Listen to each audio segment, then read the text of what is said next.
Ah bon. Bonjour bien-aimé. Je me posais la question pendant qu'on écoutait ça, je me dis, mais il me semble que je ne vous ai même pas dit bonjour en arrivant.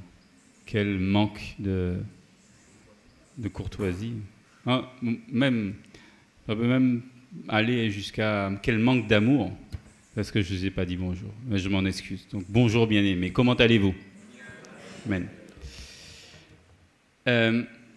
Alors, je ne vais pas être long parce que je vais laisser surtout la place à notre frère Hervé. Mais j'aimerais juste partager avec vous ce que nos frères sont venus nous partager, frères et sœurs d'ailleurs, sont venus nous partager le week-end dernier, et essayer de tirer de cela en fait quelques leçons pour nous-mêmes. Parce que c'est ça l'important, c'est que les souffrances que vivent nos bien-aimés ne sont pas là pour que nous puissions simplement venir là faire une espèce de reportage, vous rapporter tel un journaliste ce qui s'est passé à tel ou tel endroit. Ça n'a aucun intérêt.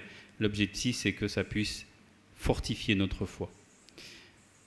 Je vais vous donner deux exemples. Bon, on va en donner un peu plus, mais alors l'exemple d'un frère qui s'appelle le pasteur Ibrahim, qui vit au Nigeria, et enfin, vous savez ce qui se passe au Nigeria, vous connaissez le groupe Boko Haram. Est-ce que ça va? Amen. Parce que, vous savez, le frère qui a commencé, en fait, le pasteur Ibrahim, quand je vais vous raconter un petit peu son vécu, il a commencé son moment par dire « God is good », dire « Dieu est bon ». Et puis il a continué en disant « God is still good », Dieu est toujours bon. Je voudrais vous inviter à dire ça. On va le dire en anglais. God is good. God is still good. Dieu est bon. Dieu est toujours bon. Il ne faut pas que nous ayons peur ici de dire cela. Parce que je crois que c'est une vérité que nous vivons au quotidien. Et c'est une vérité que vivent nos bien-aimés dans ce pays. Et notamment, si je me réfère à ce qu'il nous raconte de ce qu'il a vécu, il était dans un village qui a été attaqué par le groupe Boko Haram. Et ce jour-là, en fait, ce groupe a tué 2013 personnes. Et nos bien-aimés ont réussi quand même, le pasteur et quelques bien-aimés ont réussi finalement à s'enfuir quand même, à se retrouver près d'une montagne. Et ils n'avaient que quelques possibilités, ou aller dans le nord où il y avait Boko Haram, revenir où ils étaient où il y avait Boko Haram, aller à l'est où il y avait Boko Haram, ou descendre dans le sud. Ils ont été dans le sud. Et ils se sont retrouvés dans un camp de réfugiés dans lequel ils sont restés quelque temps. Alors, c'est vrai que je ne me rappelle plus en fait je me rappelle du séquencement, mais pas du moment. Donc, ça remonte quand même à peut-être quelques temps déjà maintenant. Mais ce qui s'est passé particulièrement, c'est que nos bien-aimés donc, se sont retrouvés dans cet endroit de réfugiés, donc pour aider les réfugiés, c'était quelque chose d'organisé.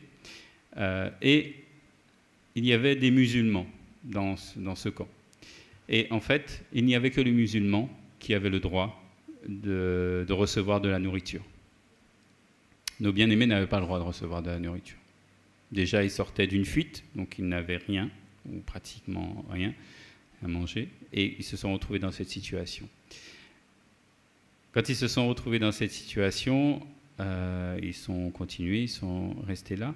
Et la particularité aussi, c'est que pour reconnaître les musulmans, pour qu'ils puissent avoir accès au repas, en fait, ils avaient une marque sur le front, désignant qu'ils étaient donc musulmans, qu'ils avaient le droit de manger. Bon, j'en ai parlé un petit peu aux jeunes hier.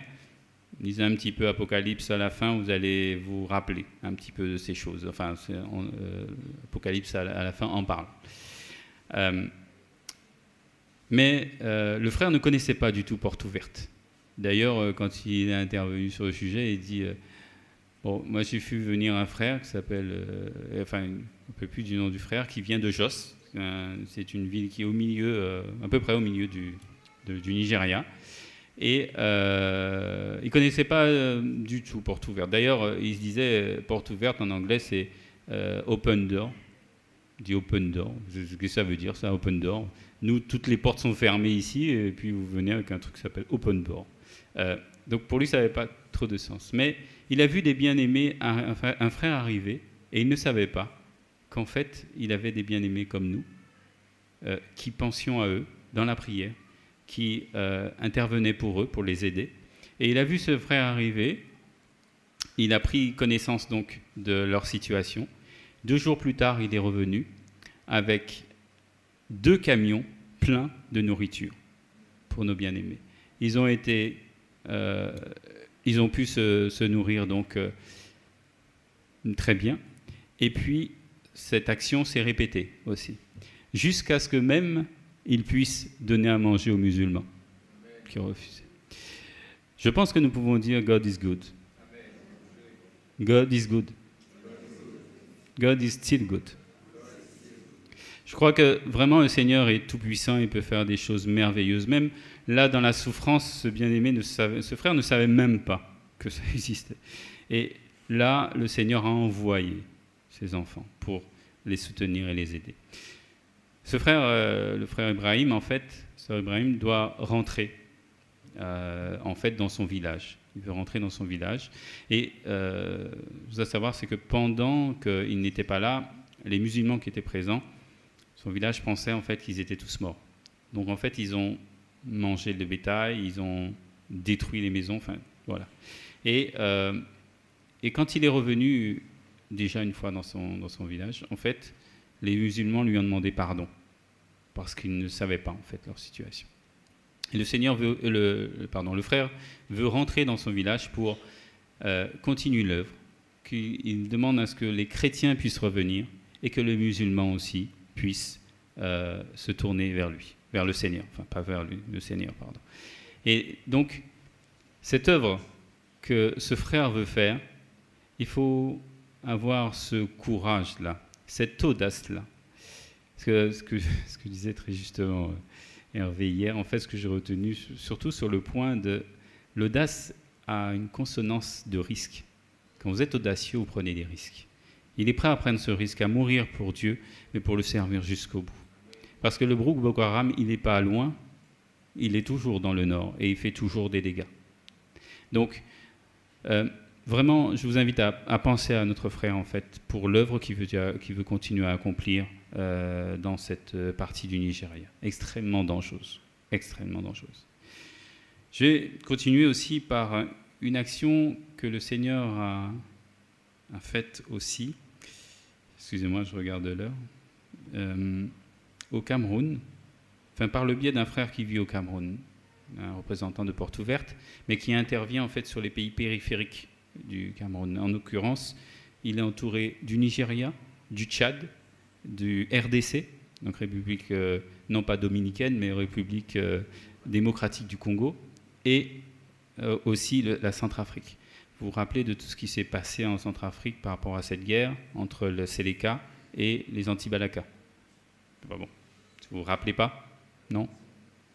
Je l'ai déjà dit ici, je l'ai déjà dit. Mais en tout cas, il y avait cette guerre à l'intérieur. Les choses se sont certes calmées, mais il y a ce ressentiment-là qui subsiste parce que quand il y a eu ces attaques de ce groupe Séléka, ce sont des musulmans en fait, qui attaquaient des chrétiens. Alors les anti-Balaka ne sont pas des chrétiens, mais ce sont des gens qui combattaient le groupe Séléka. Et quand ils ont attaqué nos bien-aimés, ils notamment prenaient les femmes ou les jeunes et les mettaient comme esclaves et les violaient, rendaient enceintes. Ce qui fait que quand les choses se sont un peu calmées, nos sœurs qui essaient de revenir dans leur famille étaient rejetées par leur famille parce qu'elles étaient considérées comme ayant participé, entre guillemets, ou acceptées, alors qu'elles étaient purement victimes, en fait, de ces personnes. Des meurtres infâmes, évidemment, ont été commis pendant ces temps. Et donc il est extrêmement difficile de pardonner. Et ce frère du Cameroun a été dans un village où il y avait d'un côté des chrétiens, de l'autre des musulmans. Et il leur a parlé dans un séminaire de pardon. Au début, c'était extrêmement difficile. Un pasteur nous disait, mais c'est pas possible. Je peux pas. Enfin, pour lui, c'était pas possible de pardonner. C'était pas possible. Et si vous regardez humainement vous-même, il est extrêmement compliqué, si on regarde à nous-mêmes, hein, humainement parlant, de pardonner ce genre d'exaction. Et donc, au début, il avait une opposition par rapport à cela. Il a continué, il a été jusqu'au bout de ce séminaire, et il y a eu ce début de pardon. Et le frère est rentré.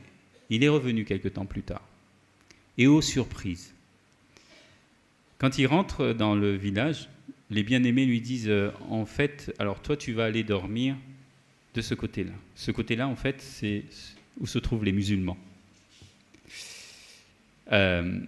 Bon, il leur a dit, écoutez, parce qu'il n'était pas encore au courant, il leur a dit, écoutez, moi, parce qu'il proposait à lui d'y aller, et pas parce qu'il était accompagné d'autres personnes, il a dit, écoutez, moi, les autres viennent aussi avec moi, parce que si je dois mourir, je voudrais que tout le monde, que tout le monde meure en même temps avec moi.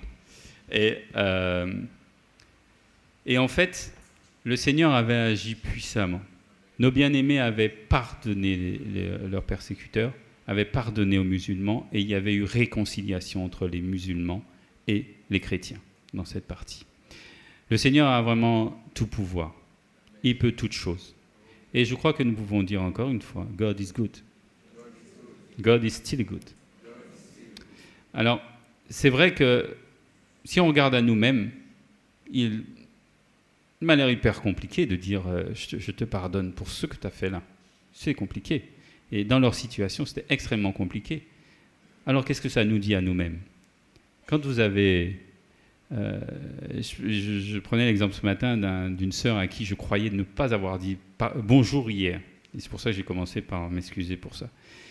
Et en fait, elle m'a dit que finalement, non, j'avais dit bonjour. En fait, je me suis dit...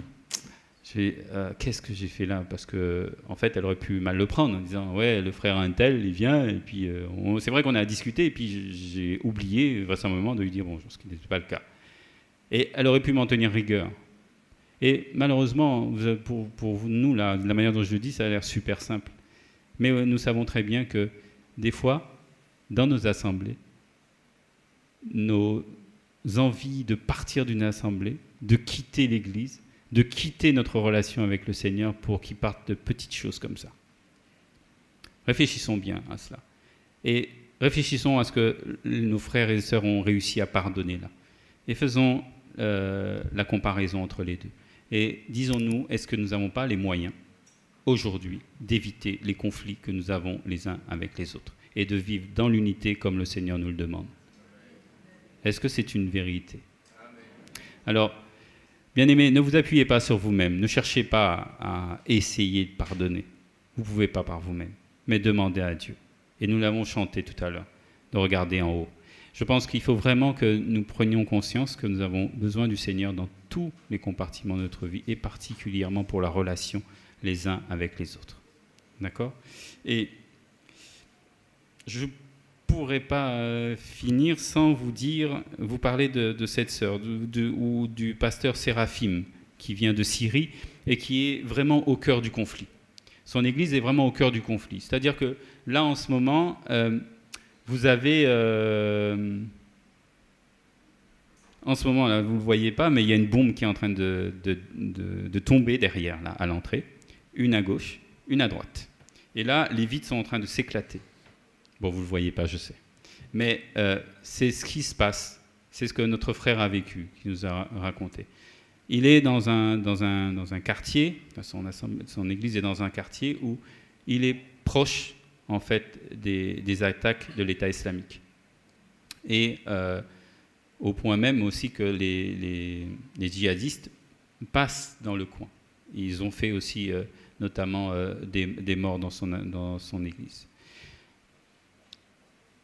Le frère, quand il doit se déplacer, et en fait, finalement, il était avec sa famille dans ce coin-là, il a mis sa famille en sécurité à Beyrouth, Et pour qu'il aille voir sa famille, il faut passer 50 points de contrôle tenus par l'État islamique. Pour venir nous voir en métropole, là, il a fallu qu'il fasse 50 points de contrôle. Par la grâce de Dieu, il est passé sans encombre.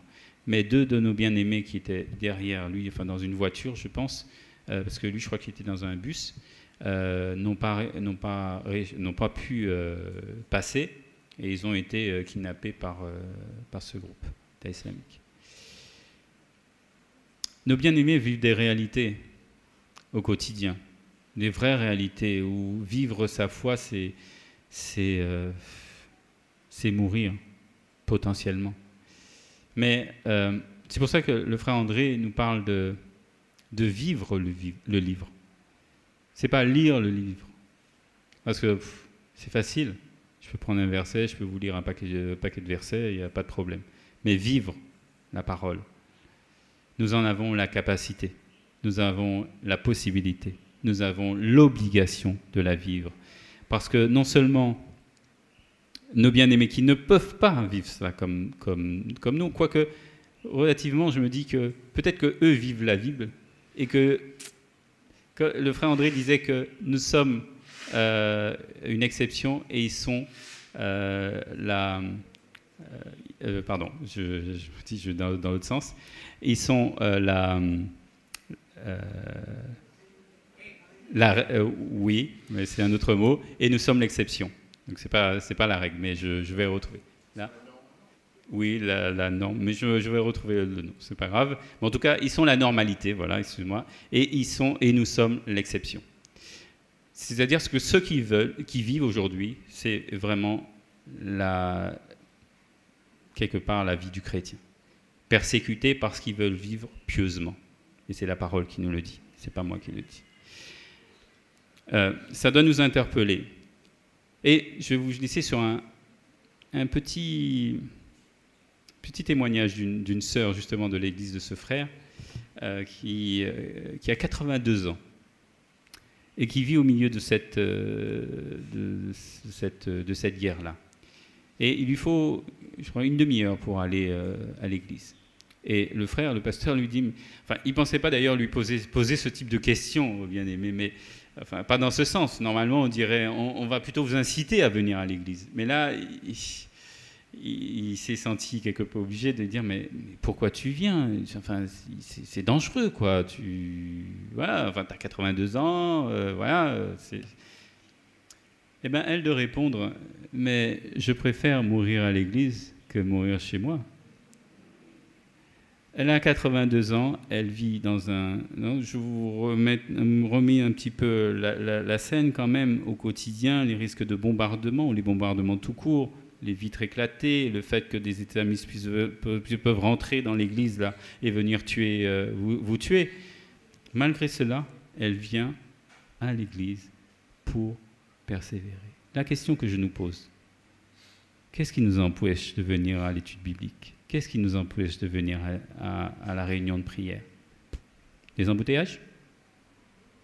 Enfin, je n'ai pas encore vu de gens avec des Kalachnikovs dans les voitures quand il y a des embouteillages, prêts à nous tuer. Donc je ne pense pas que ce soit un frein. Est-ce que c'est... Évidemment, je ne parle pas de nos bien-aimés qui sont malades ou quand vous êtes en déplacement. Bon, physiquement, vous n'êtes pas là, ce n'est pas possible. Mais en réalité, qu'est-ce qui nous empêche, si on réfléchit bien, de participer à ces moments-là? Qu'est-ce qui nous empêche? J'ai fait un truc avec le Lamentin, je vais vous demander de faire la même chose. Dites à votre voisin, j'ai besoin de toi. Non, attendez, excusez-moi. Non, c'est pas, ouais, j'ai besoin de toi. Non, c'est pas un j'ai besoin de toi. J'ai besoin de toi. Avec force. Dites-leur que j'ai besoin de toi. Voilà. Est-ce que vous avez bien reçu ce « je besoin de toi » émis par le bien-aimé qui est à côté de vous? Est-ce que vous l'avez bien reçu, ce « j'ai besoin de toi » ? Oui? Vous l'avez compris? Ok. Alors, ce que je vais vous proposer, c'est que, vous savez, quand on vient en réunion de prière, on vient pas forcément pour nous-mêmes, mais au moins pour l'autre. D'accord? Sachez qu'en réalité, à chaque fois que vous venez participer à une intercession, vous venez encourager l'autre. Vous venez l'aider. Et si vous ne venez pas au moment de prière, souvent, on ne sait pas que tel ou tel bien-aimé est dans la difficulté et qu'il a besoin de soutien. Et le Seigneur nous donne cette possibilité à nous qui sommes dans des pays libres. Nous avons la possibilité sans aucun souci, franchement, si on regarde bien, sans aucun souci, de venir et d'encourager nos bien-aimés. Alors, je vous invite vraiment, parce que c'est vrai que moi je regarde un petit peu, mais bon, ce n'est pas le cas du Lamentin de Mout, ou c'est souvent dans beaucoup d'églises, cette problématique où on est beaucoup dans les cultes, mais on est très peu dans les moments de prière, alors que nous sommes dans des moments de combat. Et dans ce monde, nous sommes dans un monde où il y a besoin de combat. On combat tout le temps. Est-ce que, je ne sais pas si c'est parce qu'on n'en est pas conscient, peut-être pas, mais en fait, en réalité, quand je dis ça, je suis conscient du fait que je suis persuadé que nous sommes tous conscients de cela, mais que nous ne faisons pas le nécessaire pour cela. Je ne dis pas l'effort, hein, parce que nous n'avons pas besoin de faire d'efforts. Nos bien-aimés ne font pas d'efforts, là. Ils vivent la Bible, ils vivent le livre. Nous, il n'y a rien qui nous empêche de le faire. Je dis simplement par rapport à ça. Réfléchissons 2 secondes. C'est le vendredi soir, la réunion à 18h. Que je prends un exemple. Gilles a besoin de moi. J'ai peut-être pas de sujet de prière pour moi, mais Gilles a besoin de moi. Je dois venir écouter éventuellement. Peut-être que lui-même n'a rien, mais lui viendra parce que potentiellement quelqu'un d'autre aura besoin de lui. Voilà. Et je pense que vivre la communion fraternelle, vivre le livre, c'est aussi ça.